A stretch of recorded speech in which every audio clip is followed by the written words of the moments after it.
Thank you for joining Wars of the Roses. As we continue with Part 5, The Mystery Schools from Questions and Answers, Fundamentals of the Occult Sciences by Manly P. Hall. The Mystery Schools, Part 5. What is meant by the ancient wisdom and the mysteries? The ancient wisdom is the body of occult knowledge that has descended from the remote beginning of civilization to the present time.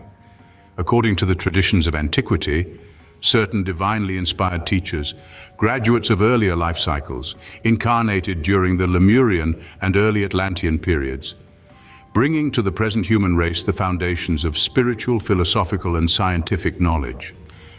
Occult philosophy teaches that the ancient wisdom was entrusted to the keeping of certain of the most highly evolved priests of the ancient world. These priests, as custodians of the secrets of life, set about to accomplish the gradual education of the human race. The average man, then as now, was unable to receive the more profound aspects of knowledge. Therefore, simpler doctrines were devised to meet the needs of the unenlightened, and the more profound truths were reserved for the advanced types of humanity. The mysteries or colleges of the ancient wisdom were schools of preparation in which men and women were trained in the science of living and received the preparation necessary for enlightenment. The mystery schools were therefore the guardians of the ancient wisdom, and were for the most part founded by initiate priest philosophers who had received the esoteric wisdom from the demigods of the first ages. In the mysteries, candidates were tested as to their strength of character, their courage, their integrity, and their intelligence. The initiations given in the old mystery schools were trials of spiritual, mental, and physical strength. Those who passed the initiation satisfactorily were accepted into the body of the priesthood and were instructed in the secrets of the ancient wisdom. Briefly stated, the ancient wisdom is eternal truth, and the mysteries are the physical institution by which man's consciousness is refined until he is capable of participating in divine truth. Name the principal schools of the ancient mysteries. Schools of initiation into the mysteries of the ancient wisdom flourished among most of the civilizations of antiquity. We most commonly think of the mysteries in connection with the cultural systems of Greece and Egypt. The principal mysteries celebrated among the Greeks were the Eleusinian, Dionysian, Sabazian, Samothracian, and Cretan. In addition to these state institutions, there were associations of philosophers whose schools should be properly included among the mysteries. The most important of such groups were the Pythagoreans and Platonic schools. Some of the Grecian mysteries were carried to Rome and flourished under the Caesars. The principal mysteries of Chaldeans were the rites of Ishtar and Tammuz, and the cult of Izdubar. The Persian mysteries were called Magian and were founded upon the teachings of Zoroaster. The Mithraic cult rose from the Magian rites. It was celebrated in Rome and was carried by the Roman legions to France and England. The Druidic mysteries were celebrated in both Britain and Gaul and combined doctrines from both Chaldean and Buddhistic sources. The Odinic or Gothic rites were peculiar to the Scandinavian and Germanic countries and were founded by Prince Siga, commonly known as Odin, who migrated from the Mesopotamian area. The principal mystery cults of the Egyptians were the rites of Isis, Osiris, and Horus. The various cities of ancient Egypt had their own tutelary gods, and the mysteries of these gods were celebrated in their own community. The rites of Serapis appeared in Egypt during the period of the Ptolemies and flourished until the 4th century AD. In Syria, the most important school was the Essene, and somewhat similar in nature were the Nazarenes and Therapeuti. Several mystical sects rose among the Jews after the Mosaic mysteries.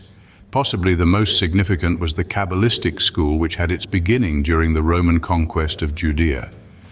Christianity was celebrated as a mystery school during the first 3 centuries of the faith, and among Christian mystical organizations should be included the Gnostics and the followers of Marcion. Institutions of initiation rose among the Arabs under the patronage of Islam. The dervishes and the Sufis are the most important of these societies. The Yazidi of Iraq, of dubious reputation, was a secret society with a stronghold at Mount Alamont.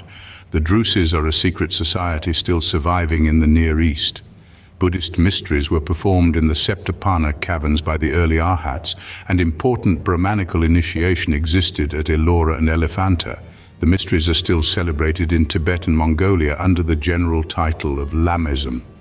And China has its Taoist doctrines in which the initiations are mostly institutes of self-discipline. Shinto and Buddhist rites are celebrated in Japan and contain the same elements present in the classical schools. Several schools of initiation existed in ancient America. State mysteries flourished among the Inca, Maya, Aztec, and North American tribes. The Midewiwin, or Great Medicine Lodge of the Ojibwe, is an example of a North American mystery school. The rites of Xibalba, practiced in Guatemala, is a type of the Central American mysteries.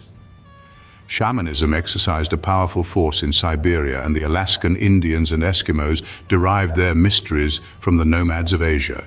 In fact, we may say that no nation and no age has been without its esoteric schools. Of more modern origin are the Illuminati, Rosicrucians, alchemists, and Freemasons. These orders all appeared in the 16th and 17th centuries, but unfortunately have fallen away from their esoteric traditions.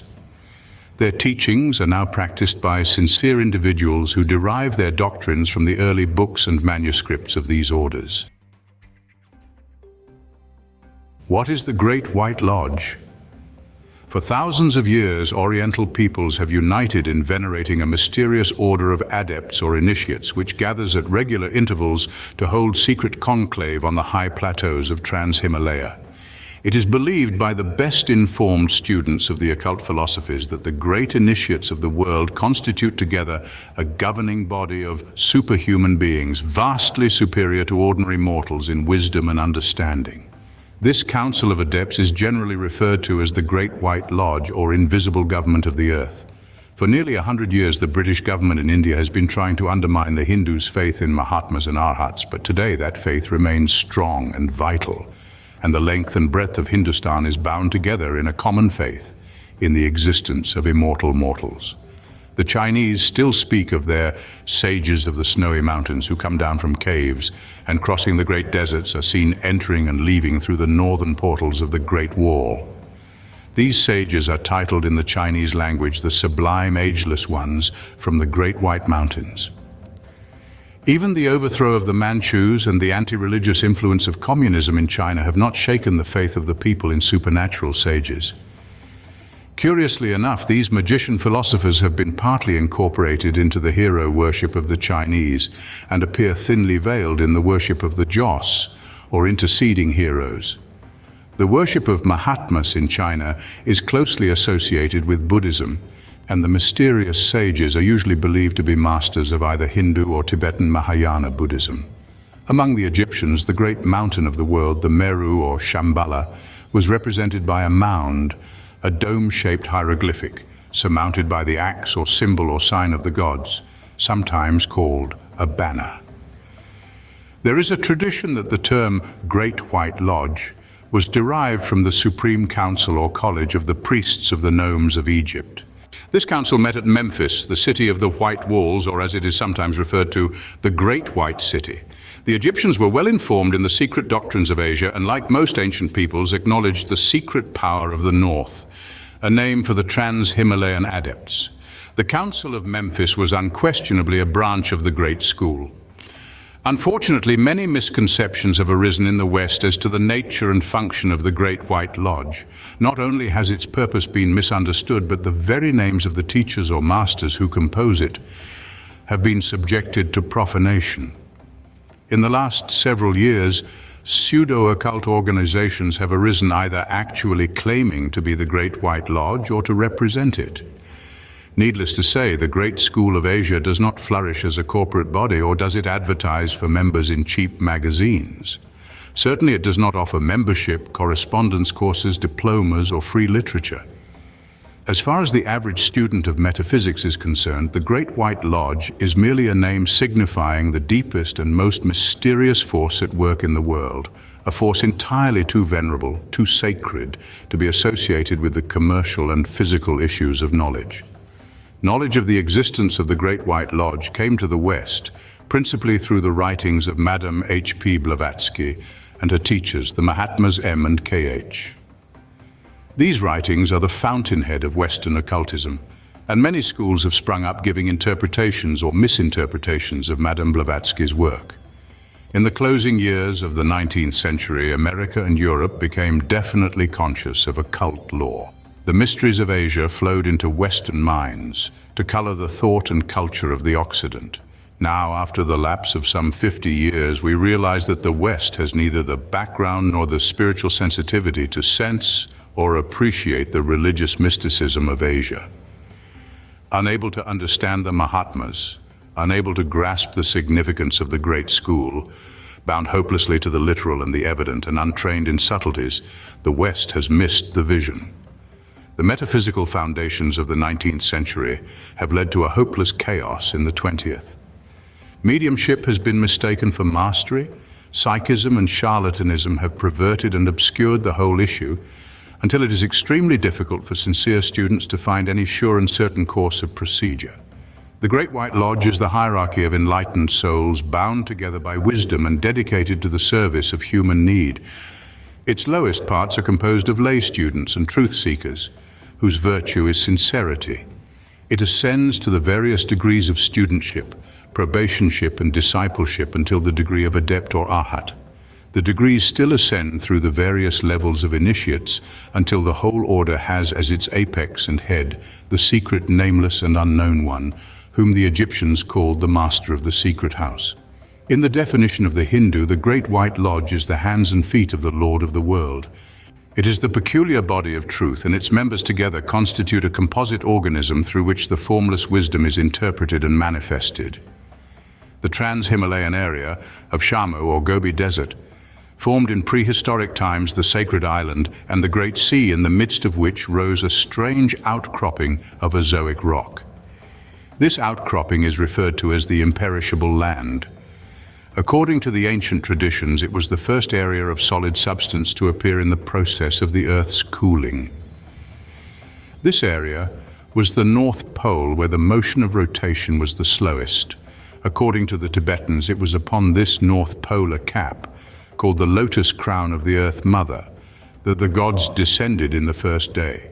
According to the same tradition, all the races of man have had their beginnings on the shores of Gobi, the ocean of sand, and from the high Himalaya country have spread about the earth. All races also in the end return to Gobi to die, and the altar of the first man is said to stand on the outcropping of azoic rock at the edge of Gobi. For this reason, the imperishable island is the most sacred place on earth, and it is here that the house of the everlasting faith stands. For Gobi is not only the birthplace of the races and the homeland of all living things, it is the seed ground of the faiths of the world. To the Asiatic mind, life and faith are one, and the streams of wisdom flow forth from the fountains of life. As the races are many, though their source is one, so the faiths of man are many, but their source is what Muhammad called the primordial faith, the one truth that all faiths share in part. In what way does an initiate or adept differ from an ordinary person? First, we must define our terms. Although the words are often used interchangeably, initiate and adept have different meanings. Technically, an initiate is any person who has been accepted into a body of secret knowledge by some special ritual or ceremony. In ancient times, the term initiate signified a man or woman who had passed through the ordeals of the state mysteries or religio-philosophical institutions of spiritual education. In modern occultism, an initiate is a person who has been accepted into one of the secret schools of natural occultism. In this sense of the word, initiation follows years of probationship and preparation. All true initiation is an inner mystical experience and should never be confused with the ritualism of any physical institution, no matter how metaphysical the ritual itself may be in its implications. The word adept signifies one who is proficient in the use of the occult forces of nature, and many years or even lives are required after initiation before this proficiency is acquired. In antiquity, the term adept was reserved for those who had received the greater mysteries. They were a small group within the body of the initiates themselves. An adept is one proficient in the most highly advanced sciences of the mystery school. There are many initiates to one adept. It should be distinctly remembered that both initiates and adepts are human beings. part of our own life wave and differing from ordinary mortals in the unfoldment of their subjective spiritual nature. The initiate is wiser than the average person, and the adept is wiser than the initiate. But this wisdom should not be regarded as superhuman, but rather as a type of enlightened condition towards which the whole race is being moved by the law of evolution. An initiate is subject to the same laws that govern the average man. He is born, he must eat and sleep, and he will pass out of his body in the same way that others do. He is simply equipped to live more constructively and more usefully because he possesses a truer vision of the workings of universal law. The initiate is usually clairvoyant to some degree, as this is necessary to his initiation. He may or may not possess the ability to function consciously outside of the physical body. He can read part of the etheric record of the earth and has a considerable understanding of the invisible worlds. He is able to commune with others of similar degree of development as himself by subjective methods, and he is part of that great brotherhood of initiates, which is being built up in the world as the foundation for the philosophical era that is to come. All that we have here noted is also true of the adept, but his powers are considerably amplified.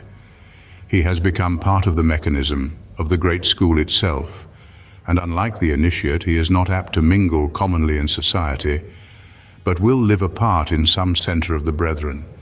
If he appears among men, it is incognito except to other members of his order. He is a conscious instrument of the great plan and perpetuates his body without the phenomena of birth and death.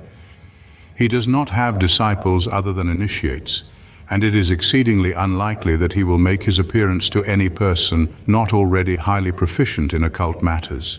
There is no way in which the average layman can detect an initiate or an adept. But those who have developed a spiritual sensitivity can feel the vibrations of these advanced people. There are also peculiarities in the aura by which they can be detected by those capable of perceiving these superphysical emanations from the body. It should particularly be borne in mind that the state of initiation or adeptship does not release man from the laws governing human life, nor will any adept of the white path ever break natural laws or encourage others to do so, nor will any initiate or adept use occult power to avoid physical responsibility or pain. It is a law of the schools that the supernatural powers which man develops must never be used personally or selfishly. It was said of the Adept of Galilee, others he could help, but himself he could not save. The expectation of the coming of a world teacher seems to be widespread, being as common in Asia as in this country. Is there a justification for this expectation? Among the better informed students of the esoteric traditions, there is no immediate expectation of the advent of a world teacher. This does not mean that heroic personalities will not appear to aid the progress of the race. There is seldom a time when emissaries of the great school are not at work in the world. The fifth race, our race, has already received its spiritual revelation, and no other major revelation can be expected until we have applied the wisdom that has already been given to us. About the year 1975, the next emissary of the Great White Lodge is expected, but this representative will not be regarded as a world teacher, but merely as one of a long line of instructors who appear in the closing quarter of each century. The Lord Maitreya, whose coming is awaited in Asia, and who in terms of Tibetan metaphysics has already lowered 1 foot from his throne of the Golden Lotus, will be the world teacher of the sixth root race, and his coming cannot be expected until the nucleus of the sixth root race is fairly well integrated. In the meantime, disciples of the ancient wisdom receive their instruction from the ever-coming Lord within themselves. What is black magic? Black magic is the perversion or misuse of the occult forces of nature. This misuse may arise either from ignorance, or it may result from a premeditated and intentional misapplication of spiritual powers. All universal forces are universal in their purposes. Proficiency in the occult arts brings with it a certain ability to influence and direct the subtle elements of the universe. The white magician uses his knowledge for the good of all, and the black magician uses his for the benefit of himself, usually at the expense of others. All black magic has its origin in selfishness or egotism. The forces used by the black magician are identical with those in white magic. It is the motive and not the action itself which determines right and wrong use of occult powers. The individual who attempts to use spiritual means to accomplish material ends is playing with fire. Sorcery is an ever-present temptation in the life of the metaphysician. Only a solid groundwork in ethics and integrity can prevent disaster. Vice, like virtue, has its beginning in small matters. A considerable part of what is now called popular metaphysics is dabbling with black magic. People who are always holding the thought for some kind of prosperity or are trying to influence the lives of others by various systems of mental suggestion are starting careers of black magic that may lead to unsuspected tragedy.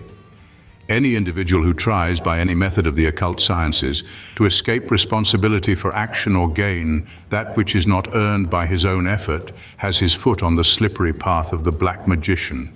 According to the old traditions, the perverted priests of Atlantis built temples to demons and arrayed the forces of darkness against the hierophants of the true religion. From that time to the present day, perverted adepts have founded perverted orders and have preyed like werewolves upon the unwary. Nearly all the great religions of the world have been attacked by renegade cults that have sprung up in their midst. The path of absolute integrity is a difficult one, and a certain class of society has always been willing, like Faust, to barter their immortal souls in exchange for temporal powers and privileges. Any achievement gained at the expense of others brings with it a proportionately heavy karma. The lot of the tyrant may seem attractive here, but in the larger world, those who live by the sword perish by it also. In the writings of ancient India, it is recorded that the temple of the gods upon the earth was the polar city of Shambhala. The northern hemisphere was the dwelling place of the Suryas, the spirits of light. When the gods had fashioned their house in the north, the powers of evil built theirs in the south. The temple of the dark forces is described as being in the gloom of the South Pole, and here gathered the Asuryas, the spirits that were against the light. Thus began the warfare of light and darkness, of spirit and matter, of wisdom and ignorance, of virtue and vice, of the spirit and the body. The conflict in the inner life must continue until the powers of evil are overcome, until Lucifer, the personal self, is routed from the heavens, and with his legion of evil spirits, the destructive thoughts and emotions hurled into the abyss. Certain metaphysicians are afflicted with the type of reasoning accredited to a Zulu priest. This worthy medicine doctor explained to a missionary that they made no offerings to God because he was good and would not hurt them. It was therefore far more propitious to please the spirit of evil, who might bring a famine or a plague upon them at a moment's notice. Black magic is a phobia among occult students. Everything that goes wrong is attributed to the forces of evil when, in the majority of cases, it is only the result of the individual's stupidity. Black magicians are not the causes of ordinary metaphysical problems. We have contacted many people who believe that the whole force of hell was conspiring to drag them to perdition when, in reality, they were suffering from a highly overstrained imagination. Metaphysical students should remember that black magic is powerless unless the individual himself compromises his own standard of right and wrong. The schools of black magic are the negative shadows of the schools of white magic. Every school of white magic has a certain doctrine. In every case, this doctrine can be perverted, and its perversion constitutes black magic. Most of the black schools have no names, but are the left-hand paths of the white schools. As white magic may be Christian, Buddhist, Brahmin, Jewish, or Chinese, so the schools of black magic bear the same distinguishing titles. But it was the habit in the mysteries to represent the black school by reversing or inverting the name of the white school. The sorceresses of Thessaly, the black hat lamas of Tibet, the witchcraft and lycanthropy of Europe, and African voodoo are examples of cults dominated by black forces. Sects of black magicians exist today on all the continents. In Europe and America, their sphere of influence is limited to a degenerate class of society, or to people who have not the common sense to recognize evident degeneracy, because it is thinly cloaked with religious ceremonial. Black forces may be accepted as powerful factors in any period of cultural degeneracy, but it should be remembered that evil can work only through an appropriate medium. War, crime, degeneracy, and perversion release the dark forces upon society, and the battle of darkness and light must go on through the ages until wisdom and virtue perfect in man a permanent standard of integrity. In what way does Rosicrucianism differ from other wisdom religions, and when did it have its beginning? Rosicrucianism, as it is now popularly taught, is an interpretation of the old mystery teachings in the light of Christianity. It therefore differs from all pre-Christian movements and from the occult schools of non-Christian peoples, principally in its interpretation of the significance of Christ. To the ancient pagans and to the non-Christians of the modern world, Christ is either a universal principle independent of time and place, or else the messianic attributes are bestowed upon the prophets or leaders of these other faiths. Like nearly all metaphysical movements, Rosicrucian history is obscure, and where facts are few, fables are never wanting. Modern writers upon the subject of the Rosicrucians have fallen into extravagant statements concerning the antiquity of the order. These statements are for the most part founded upon the highly allegorical account of the antiquity of the Rosicrucian masters published by John Hayden in the last half of the 17th century. History, however, fails to justify Hayden's flights, and his fantastic story can never be accepted as literally true, though, symbolically speaking, it contains much of vital interest. The Rosicrucianism of the 17th century was a philosophical rather than a religious movement. Its members were Kabbalists, alchemists, hermetists, astrologers, and disciples of the transcendental arts. But when called upon to make a declaration of their faith, the members of the original society acknowledged allegiance to the Lutheran Church in Germany or the Reformed Church of England. The Rosicrucian Society is popularly supposed to have been founded about the year 1610 by a German Lutheran theologian, Johann Valentin Andrea. Our researchers incline us to believe that the society was actually founded about 1604, probably by Lord Bacon, and was composed of such disciples and initiates of the old Hermetic mysteries as had survived the Inquisition in Europe. No bona fide records of the Rosicrucian Society have been discovered that can be dated earlier than the year 1600. In fact, prior to 1610, little of tangible definition has been discovered. The society itself most certainly came into actual existence about the beginning of the 17th century. Its first publications may have been circulated in manuscript between 1600 and 1610, but the earliest published evidence of the order did not appear until 1612, when several editions of the Fame and Confession of the Rose Cross were in circulation. It is our opinion, based on considerable examination, that Rosicrucianism, like Christianity, was not a spontaneous revelation but an outgrowth of a chain of adequate causes. Mystical societies in Europe can be traced back through the Dark Ages and finally mingle themselves with the pagan mysteries of the early centuries of the Christian era. If we speak of Rosicrucianism as a mystical tradition, we can trace it back to Egypt and Atlantis. But when we speak of it as a society of men functioning under the laws and regulations of a physical society organized under the name Rosicrucian, we must then limit ourselves to the opening years of the 17th century. From about 1610 down to the closing years of the 18th century, the history of the Rosicrucians is rather well established, and we have the names and titles of most of the officers of the order, and an account fairly complete of their rituals and grades and the various reorganizations through which the society passed. By the beginning of the 19th century, the legitimate history is obscured by so involved a complex of spurious accounts that we may say that the history of the society vanishes in a general confusion. After describing the purposes of their organization, the Rosicrucians in their first manifestos recount the adventures of their leader and how he came to establish the society. The story is briefly as follows. Father CRC, Christian Rosenkreuz or Rose-Cross, was the son of poor but noble parents and was placed in a cloister when but 5 years of age. Several years later, finding the instructions unsatisfactory, he associated himself with a monk who was about to start on a pilgrimage for the Holy Land. This brother died at Cyprus, and CRC continued alone to Damascus. Here, poor health detained him, and he remained some time studying with the physicians and astrologers.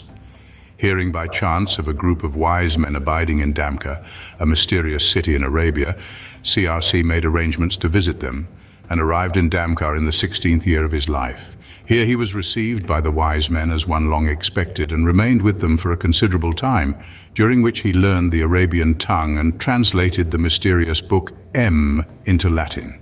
From Damkar CRC journeyed to Fez, where he was instructed concerning the creatures existing in the elements. From Fez, the young initiate took boat to Spain, carrying with him many rare medicines, curious animals, and wonderful books.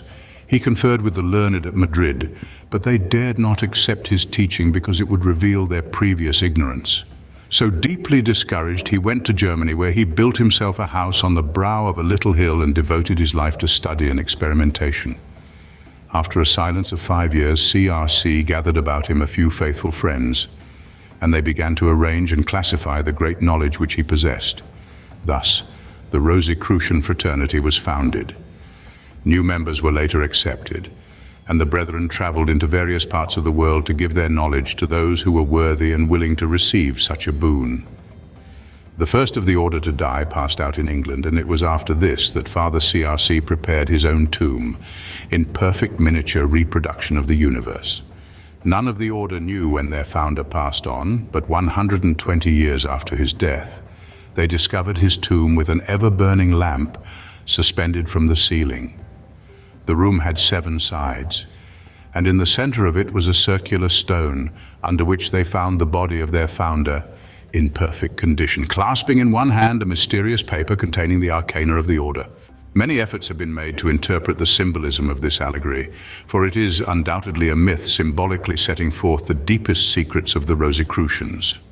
Father CRC is to be considered not only as a personality, but also as the personification of a power or principle in nature. This practice of using an individual to set forth the workings of divine power was frequently resorted to by the ancients. The Masonic legend of Hiram Abiff, the Chaldean myth of Ishtar, the Greek allegory of Bacchus, and the Egyptian account of Osiris are all examples of this type of symbolism. It is not improbable that the entire mystery of Rosicrucianism could be cleared up if the story of Father CRC were properly interpreted. During the 16th century, many pseudo-organizations sprang up claiming to represent the Rosicrucian Brotherhood, but the very nature of the teachings they promulgated proved beyond all doubt that they were fraudulent. One of these groups, after exacting the most terrible oaths from those joining the society, gave each one of the new members a black rope with which he was supposed to strangle himself if he broke any of the laws of the order. The pseudo-Rosicrucians were short-lived, for after passing through all the degrees of the elaborate rituals and spending considerable sums of money, the unfortunate initiates discovered that these organizations did not possess the knowledge they claimed to disseminate. Many false claims were made by charlatans who attempted to capitalize the name Rosicrucian. But in some mysterious way, these dishonest parties were exposed, and their plans came to naught. The bona fide Rosicrucians are an organization of initiates and adepts, and only through development of the internal spiritual faculties can the true purpose of the order be recognized. Only when the disciple lives the Rosicrucian life can he know that sublime fraternity whose members, the old books declare, inhabit the suburbs of heaven. What is the Kabbalah? The Kabbalah has been called the secret doctrine of Israel and is one of the most important sources of the ancient wisdom teachings. Eliphas Levi, the French Kabbalist, wrote that the 3 most important books of the Kabbalah are the Zohar, the Sefer Yetzirah, and the Apocalypse. The Zohar has been recently translated into English for the first time. The Sefer Yetzirah can be ordered from any old bookstore dealing in second-hand occult books. Several editions exist in English. In addition to these works, there are several authors who have written explaining or interpreting Kabbalistic thought. Isaac Meyer, Arthur Edward Waite, Frank Ginsberg, and MacGregor Mathers have all written readable works on the subject. The great textbook of Kabbalism is the Kabbalah Denudata, published in 1677 in Latin only by Knorr von Rosenroth. This book may be consulted in the San Francisco Public Library, the New York City Public Library, and in the Library of Congress, and in our own collection. Books dealing with the numerology of the Kabbalah are extremely scarce. The only works I have on the subject are in manuscript. Authentic books on any phase of numerology are extremely rare, and the popular available writings are of doubtful importance. Stanley's History of Philosophy has a good article on the Pythagorean theory of numbers. Thomas Taylor's Theoretic Arithmetic is the most important textbook available on this subject. Wynne Westcott's Numeres is a small but interesting handbook. I hope at some future time to be able to publish some of the old manuscripts on numerology in our collection. Kabbalism, as a method for interpreting the metaphysics of the Old Testament, had its origin among the Jews at about the beginning of the Christian era. Tradition bestows great antiquity upon Kabbalistic speculations. There is said to have been a school of the angels before the fall of man. The angel Raziel taught the secrets of the Kabbalah to Adam in the Garden of Eden. Noah, Abraham, Moses, David, and Solomon are said to have been masters of Kabbalistic philosophy.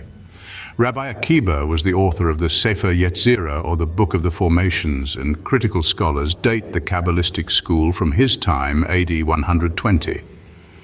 The Sefer HaZohar was written about AD 170, but remained practically unknown until the 14th century of the Christian era. The first of these describes the creation of the universe according to a system of emanations based upon the letters of the Hebrew alphabet. The second book is an elaborate work on cosmogony, anthropology, and psychology, interpreting the secrets of the Bible according to a system involving magic, astrology, numerology, and hermetism. Briefly stated, Kabbalism describes the universe as consisting of four great emanations out of Ein Sof, the boundless absolute first principle. The world is a great symbolical tree with its roots in heaven and its branches on the earth. All life is part of one life which, flowing through all things, animates and sustains them. The theory of the macrocosm and the microcosm is clearly set forth. The world is a great man and man is a little world. Man discovers the universe by understanding himself, and the law of analogy is a bridge in space uniting the lesser and the greater.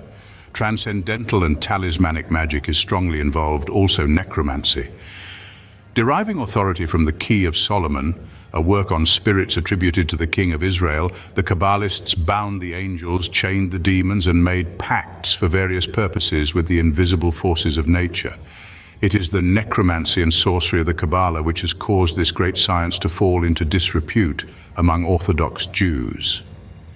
While the ceremonial magic of the Kabbalah offers little but hazard, the philosophical aspects of the doctrine are of the greatest significance to all students of the occult sciences. What is Gnostic Christianity, and does it contain the esoteric teachings of Christ? Gnosticism was the great heresy of the ante-Nicene period of church history. The fathers of incipient Christianity, having elected themselves the custodians of salvation, exercised this prerogative to stamp out all traces of Christianity as a philosophical code.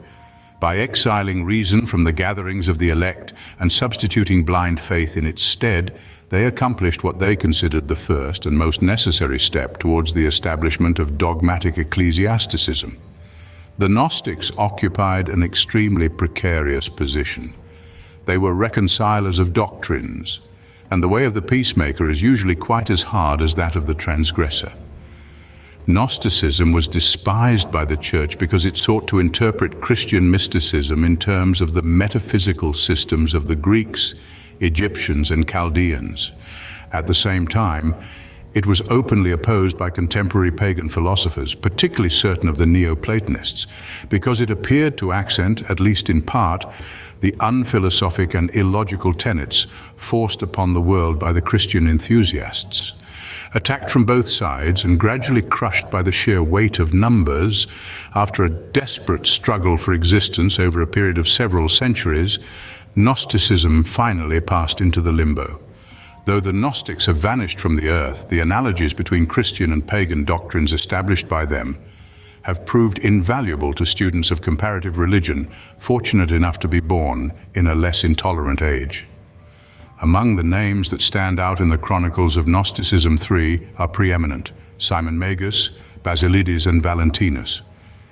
That they were men of exceptional brilliance is established by the fact that the attacks of the Church Fathers were in nearly every case directed first against them. The only fragments of the writings of these great Gnostics are preserved in the writings of their enemies. But such writings reveal not only a high degree of spiritual insight, but a most generous, noble, and philosophic comprehension of the greater realities of life. Even the calumny of the ages has not dimmed the splendor of these masters, nor hidden their glory from such as have eyes to see. If the true secrets of Christianity were ever imparted to men, it was to the Gnostics. For while the church itself was a seething mass of bigotry and conspiracy, this order preserved to the end the high ethical and rational standards which confer honor upon every sublime teaching. The Church Fathers considered the period of Gnosticism to be the most crucial in the history of Christianity. For at that time it had to be decided whether the new cult should be a religion or a philosophy. If the Gnostics had won, Christianity would have been regarded as the legitimate heir to the philosophical wisdom of preceding ages, and would have gone forward as an interpretation of all the great systems and teachers that had preceded it. When the Church succeeded in dominating the situation, it was decreed that the new revelation should become a faith and retain its isolated infallibility, so that its hand was against every unbeliever. To the Gnostics, Christianity was a key. To the Christians, it was a sect. The Gnostic interpretation was premature. The world desired to worship rather than to think, to pray rather than to work. Christ as a personal God, as preached by Peter, was understandable by the mob. But Christ as a universal principle, as originally revealed by St. Paul, was incomprehensible. Christianity became a lazy man's faith, and from its peculiar psychology were created those modern attitudes which are now threatening to ruin a civilization. It became a competitive doctrine and a religion of special privileges.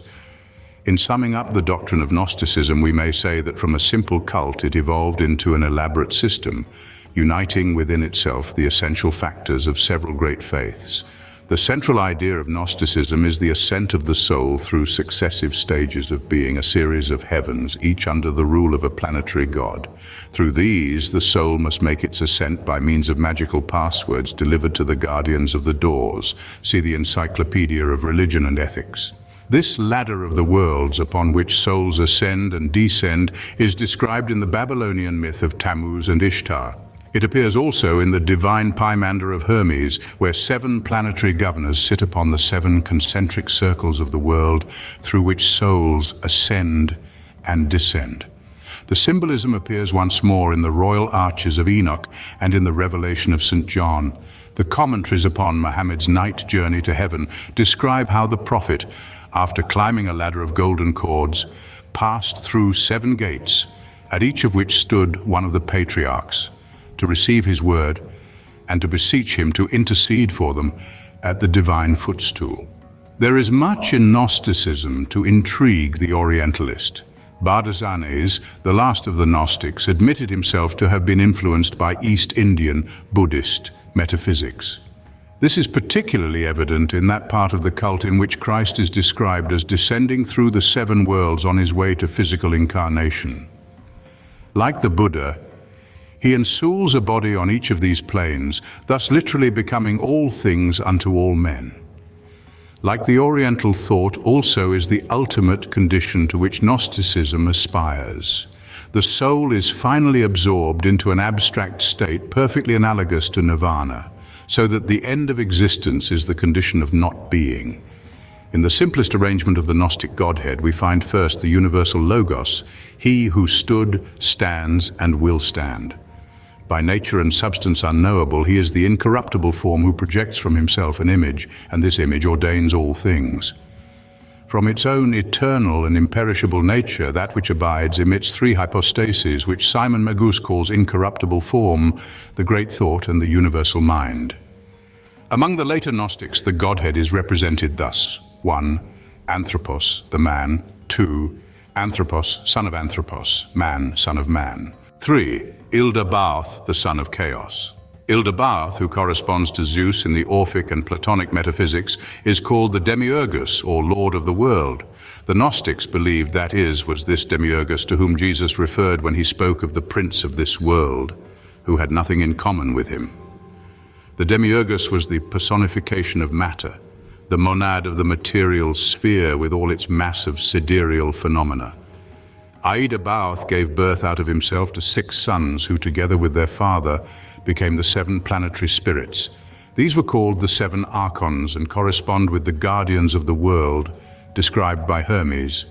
Their names and order, according to origin, are as follows: 1. Ildabaoth, Saturn; 2. Eloi, Jupiter; 3. Sabaoth, Mars; 4. Adonai, Sun; 5. Ori, Venus; 6. Astaphi, Mercury; 7. Tau, Moon. In the Hermetic allegory, the seven guardians of the world, the builders or Elohim of the Jews, were simply manifestors of divine purpose, in themselves neither good nor bad. According to the Gnostics, however, Ildabaoth and his 6 sons were proud and opposing spirits who, like Lucifer and his rebels, sought to establish a kingdom in the abyss which should prevail against the kingdom of God. Hence we find Ildabaoth crying out triumphantly, "There are no other gods before men," when in reality he is the least part of the triune Godhead, and beyond him extends the spheres of the Father and the Son. From this brief summary, it will be evident that Gnosticism is a restatement of the eternal doctrine of the warfare which must exist in space between spirit and matter. Life on the one hand, struggling against the encroachment of form, and form on the other hand, strangling out the breath of life, is a concept which underlies nearly every great religious system of mankind. The Gnostics evidently intended to interpret the incarnation of Jesus as equivalent to the 10th or Kalki avatar of Vishnu. The Avatara theme is a very ancient one, and in every case is the account of a divine personality temporarily descending into the sphere of matter to accomplish the redemption of a relapsed humanity. In the Bhagavad Gita, the Avatar Krishna says, "When virtue fails upon the earth, then I come forth. Matter is the eternal adversary, and Ildabaoth and his 6 sons are the 7 deadly sins of theology which, by the enlightenment of the soul, are transmuted into the 7 cardinal virtues." When regarded from an absolutely neutral standpoint, the 7 archons are the liberal arts and sciences, or even the 7 senses. There are battles in space in which spirit and matter struggle for supremacy over attitudes, ideals, and purposes. Gnostic Christianity conceived of salvation without benefit of clergy. Christ, the Soter, was the high priest who by his descent had destroyed the whole of the old order of things. Religion became a matter of internal adjustment. Forms and rituals by which primitive peoples had propitiated Ildabaoth were regarded as rendered valueless by the resurrection of the Christos. The rule of fear and doubt was gone. The rule of love and charity had come. The Church, however, regarded this new order of things as economically unsound. Love frees, fear enslaves. So the Gnostics were destroyed lest they free men from bondage to the priestcraft. What effect did the destruction of the Alexandrian Library have on occult knowledge? It is generally acknowledged that the ancient Egyptians possessed an extraordinary knowledge of the arts and sciences. Their earliest pharaohs were patrons of learning in all its branches. Their priests and philosophers were the most scholarly of men. The architecture of the Egyptians has awed the world for 50 centuries, and their wisdom in chemistry, anatomy, medicine, and astronomy was no less amazing. Under the dynasty of the Ptolemies, the city of Alexandria became a mecca for scholars. The studious of all nations congregated there to enjoy unparalleled opportunities for mental self-improvement. Poets, historians, philosophers, and dramatists assembled in the city of the Ptolemies, largely to consult the vast libraries which had been accumulated by the pharaohs of this illustrious line. Knowledge, like a magnet, draws more knowledge to itself. And by the 2nd century before the Christian era, the city of Alexandria became a veritable metropolis of books. Its libraries are referred to in ancient documents as the glory of the world, the axis of the intellectual universe. In addition to numerous private libraries collected by specialists in various departments of learning and the secret collections written in the hieratic glyphs of the priests, there were 2 immense public collections. The largest of these was the Bruchion, which formed a branch of the National Museum of Antiquities and contained some 490,000 papyri, vellums, tablets, and inscriptions, magnificently arranged in the niches and wings of a great rotunda-like gallery. The second and smaller public collection, devoted almost exclusively to obscure forms of knowledge and therefore probably of greater practical value, was contained in the Temple of Serapis, the patron deity of the Ptolemies. This building, called Serapeum, housed 42,800 rolls, preserved in fireproof containers shaped somewhat like buckets with tightly fitted lids. The various private collections brought the total number of priceless literary treasures in Alexandria to a figure exceeding some 1 million documents.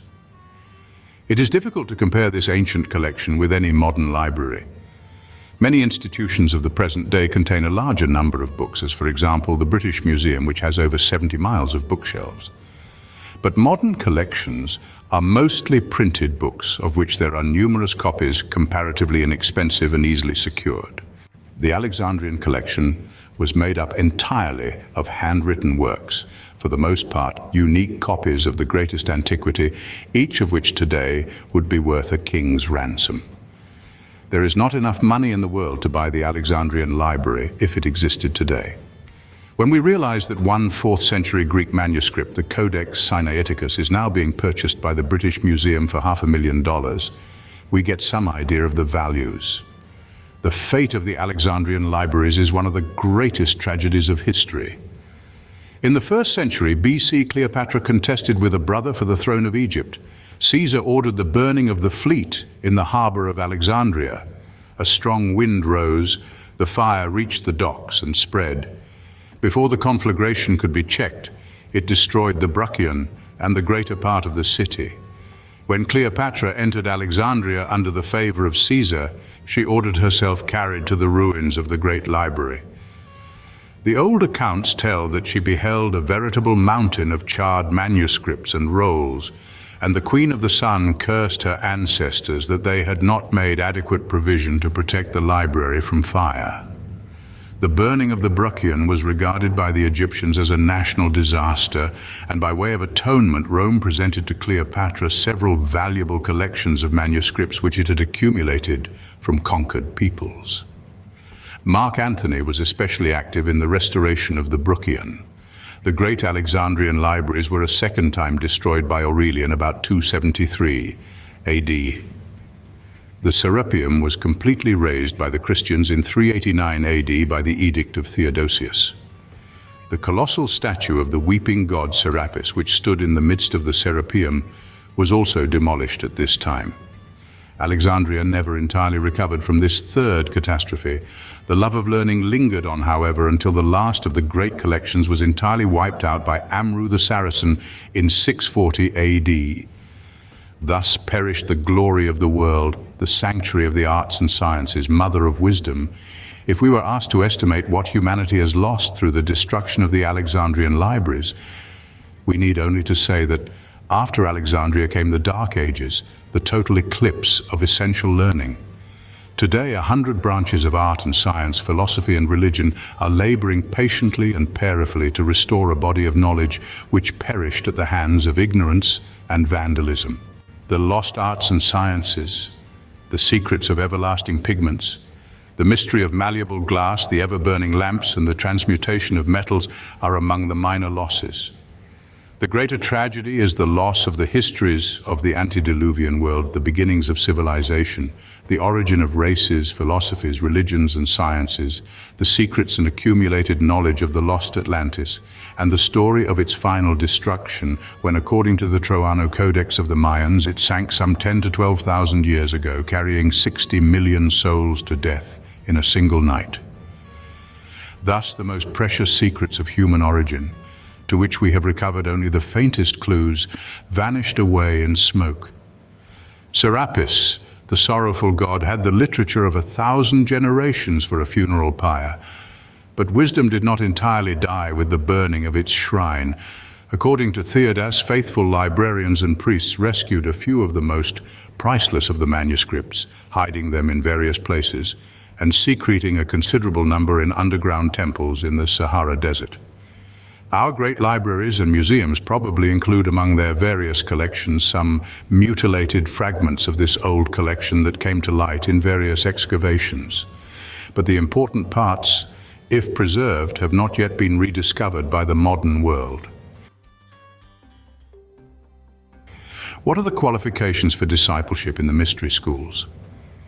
In occult philosophy, the term discipleship means a student who is under the personal supervision of an accredited teacher of metaphysical philosophy. Discipleship must follow an extensive period of studentship and probationship. Such probationary preparation usually requires from 5 to 10 years, but under no condition is probationship determined by time, rather by the aptitude and advancement of the student.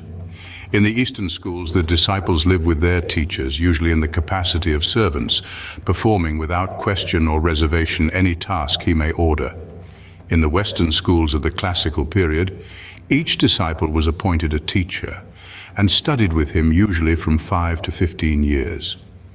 At the end of whatever period necessary, the master conferred upon his disciple the esoteric secrets of his order, and the disciple then became a full-fledged teacher himself.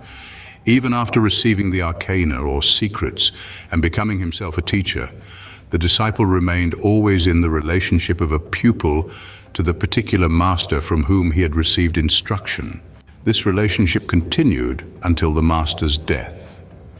In modern metaphysics, discipleship is very difficult of attainment in the Western world for the reason that the old schools have vanished from Western society.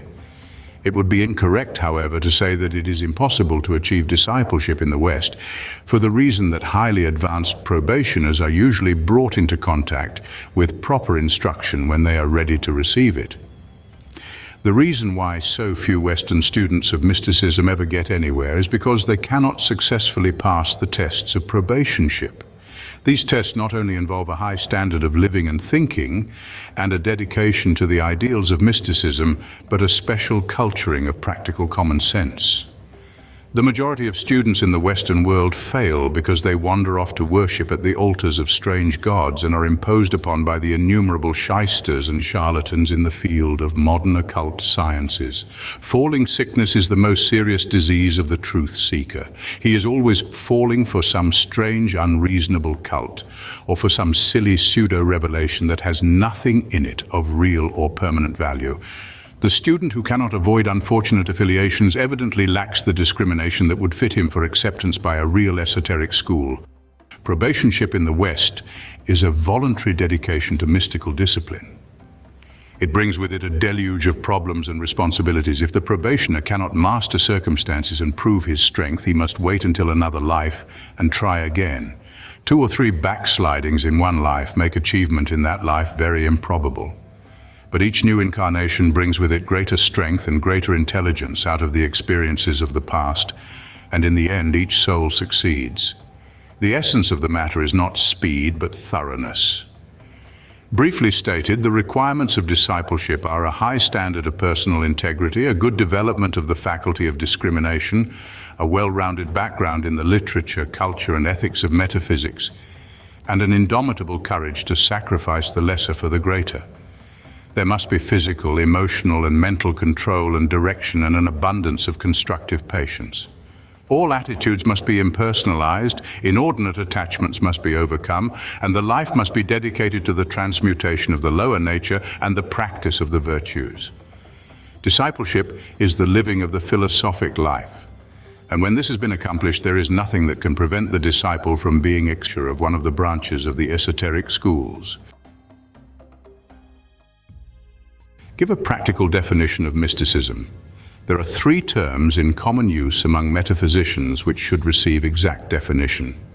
Exoterically speaking, occultism is the intellectual approach to truth, mysticism is the emotional approach to truth, and psychism is the physical approach to truth. Esoterically, the occultist desires to possess wisdom, the mystic desires to be possessed by wisdom, and the psychic, incapable of impersonalizing wisdom, seeks to achieve a spiritual state by permitting his own metaphysical organisms to be controlled by other entities, by this process hoping to benefit by the experience of others. Practical mysticism may be defined as the intuitional grasp of reality. The practical mystic is one whose outer life is regulated by the beauty, gentleness, and sublimity of inward conviction. Mysticism is the sublimation of emotion. The Buddhist would define it as the transmutation of passions into compassions, the elevation of attachments from a level of particulars to the level of impersonals. How can we contact the masters or a teacher of the wisdom religion? We cannot too definitely caution truth seekers against a frenzied running around in search of Mahatmas. Every few years, the Adept craze breaks out again. All the great mystery schools have taught the existence of highly perfected human beings. But these schools have also warned their students not to be deceived by charlatans who come in the name of truth. It is lamentable in the extreme that thousands of people every year must be the victims of religious imposture. Fortunately, this imposture is not necessary, and to be completely deceived, a student must be a party to his own deception. Among the axioms of Hermes is one that all neophytes should remember. When the disciple is ready, the master is there. It is evident from this that when the disciple is not ready, there is no master. Thus, the whole issue is really a very simple one. If people could only be convinced of their own failings and further convinced that their first spiritual duty is to correct these failings, the Mahatma craze would end a borning. There is nothing more absolutely and inconceivably ridiculous than a large group of people who know nothing about themselves, about life, or about nature, listening in at one end of a private wire with the infinite. As the average person would not know a Mahatma if he saw one, it is not difficult to convince him that almost anyone whom he meets might be a Mahatma. It is also quite useless to pray to Mahatmas or to feel that some exalted body of superhuman beings is going to multiply the contents of one's purse, cure one's aches and pains, or bestow upon one a powerful and convincing personality. The law of karma, or cause and effect, is absolute. No Mahatma, even if he so desired, could transform a fool into a philosopher. All the adepts in the universe cannot prevent a foolish person from reaping his follies. Mahatmas do not deal in real estate, vicarious atonement, or love filters, nor do they give any human being the right to promise in their names anything that is contrary to the laws of nature. The path of discipleship is a path of gradual growth and consecration to idealism.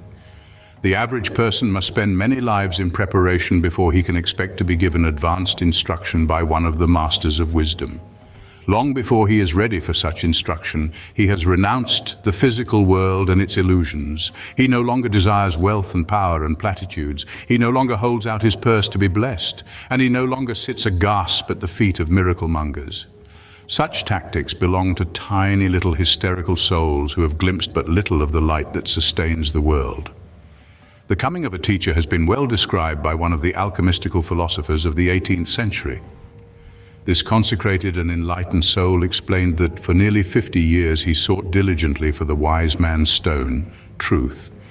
He mastered arts and sciences. He grew step by step, his entire life dedicated to the highest ideals.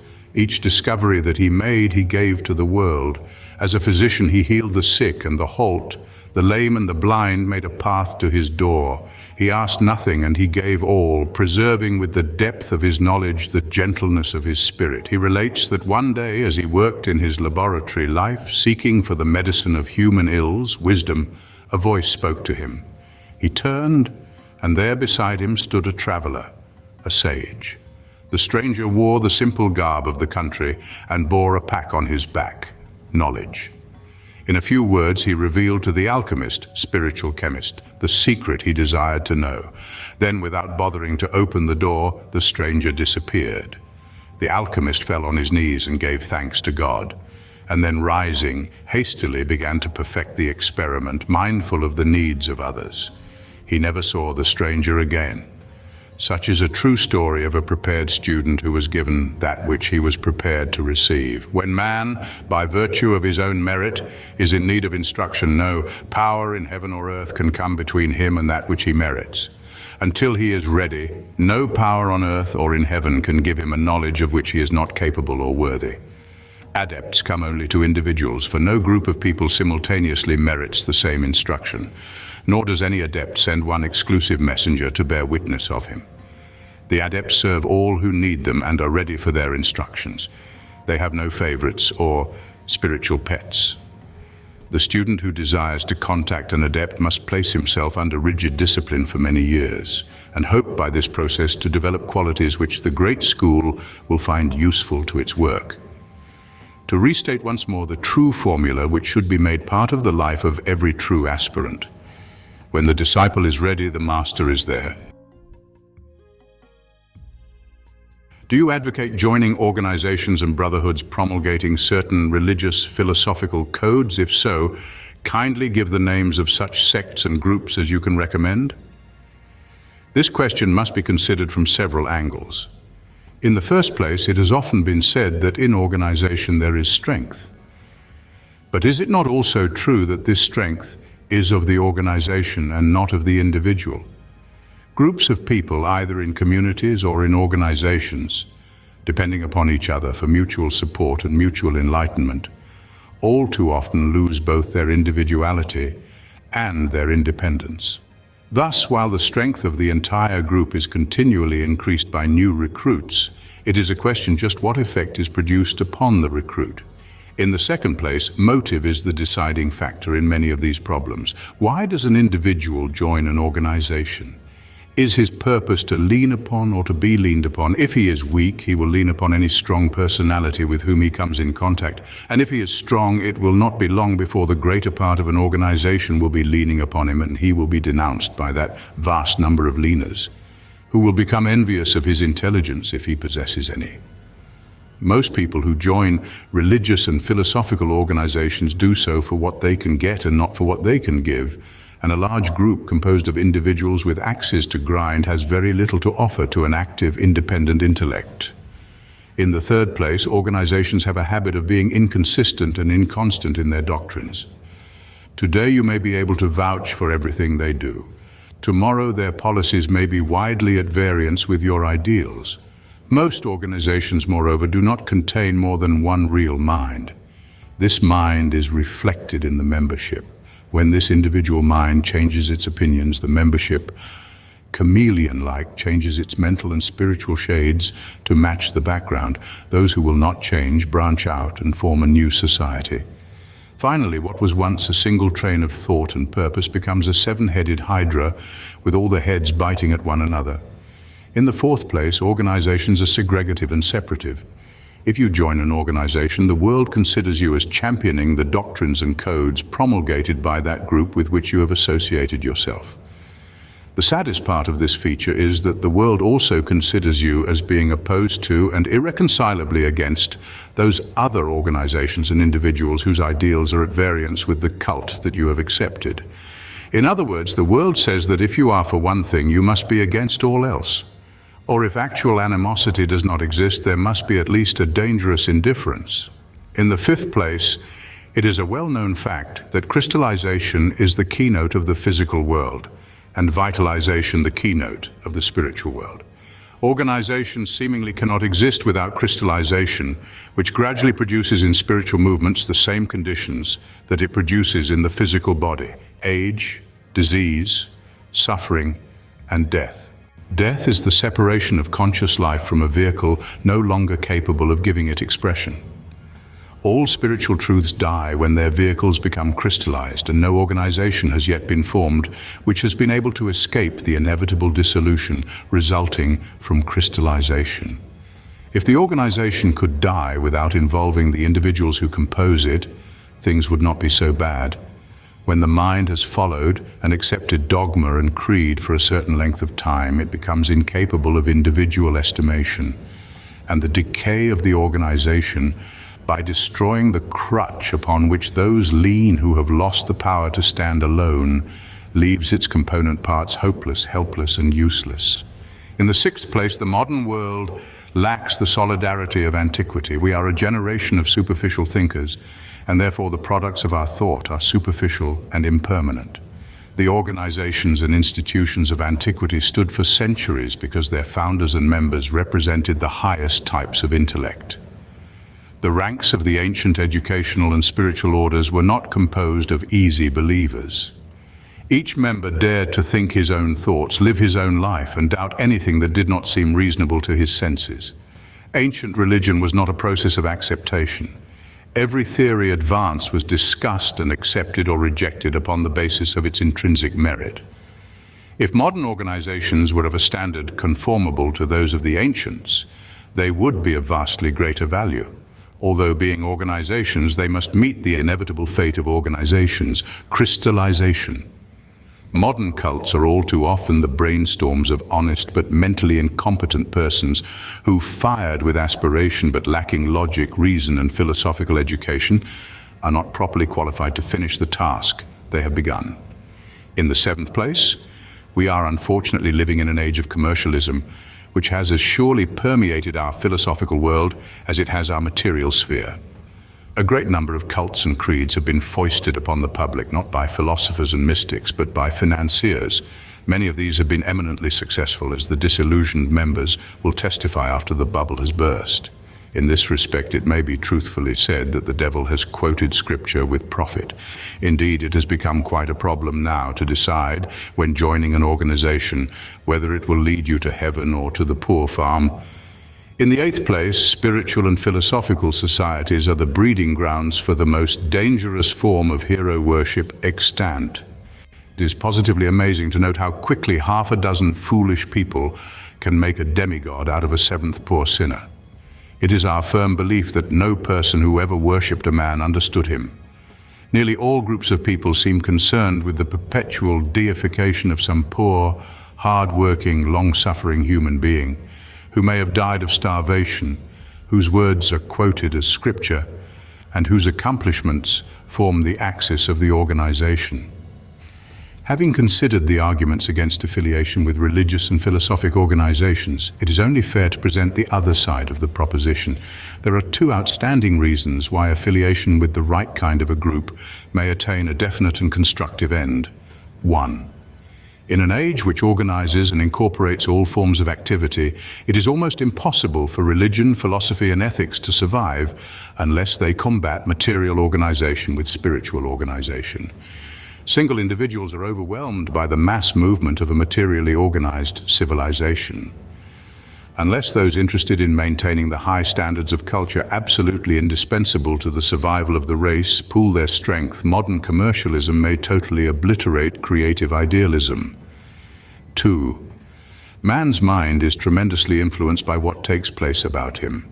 A child will study more faithfully at school than at home because in the schoolroom there are numbers of other children doing the same thing. There is also a certain amount of vanity involved. No individual likes to exhibit less capacity and intelligence than the person next to him. Thus, organization offers a twofold motive for greater accomplishment: the stimulus of environment and the stimulus of personal vanity. There are several organizations of a philosophic, religious, and fraternal nature in America and in other parts of the world that are actually accomplishing a great amount of good. Our position does not permit us to actually name them, nor could we conscientiously assume the personal responsibility of deflecting the mind of another person into any prescribed channel of thought and activity. Therefore, we can only suggest that in matters pertaining to organization, an acid test be applied. We will suppose that you feel an inward urge to associate yourself with some group interested in philosophic or religious studies.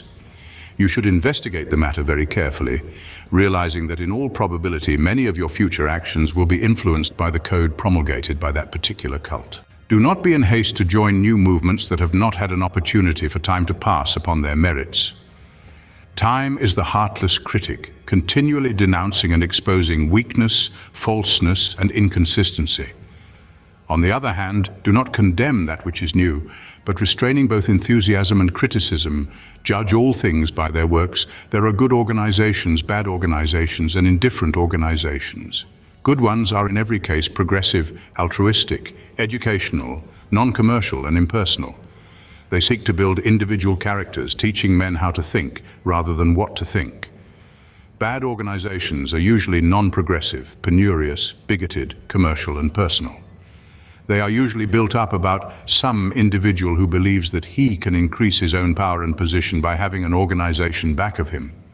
In many cases, such individuals depend upon superstition for the attainment of their ends. They have long and curious names, weird and hair-raising mysteries. They conceal themselves behind a barrage of meaningless bombast, so that those entering the cult cannot get close enough to find out how little the great man knows. Indifferent organizations are those which, being neither hot nor cold, meet the sad fate prescribed for such. The Lord speweth them out of his mouth. If you desire to join an organization for spiritual or ethical betterment, feeling that you have not yet reached the place where you are qualified to decide for yourself that which is best for your immortal soul, we suggest that you search out an organization as loosely organized as possible, for many a noble enterprise has been hobbled by its own red tape. Go to a group that makes no profession that it is wiser or greater than others, but in modesty and simplicity, is diligently striving to work out the problems of life. Shun, as you would the plague, deep and profound secrets, unutterable mysteries, and $10 admission fees. Beware of mechanical cults which grind out initiates and illumination courses. If possible, find a group that is promulgating the ancient systems of philosophy and thought.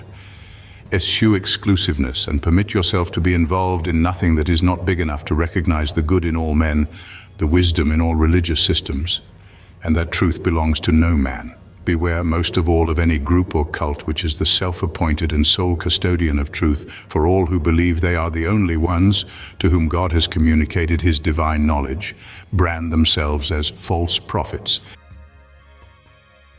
Thank you for watching, and please don't forget to share, like, subscribe and comment, and if you can please consider donating to Wars of the Roses. Links to PayPal and Patreon are in the description. Thank you so very much.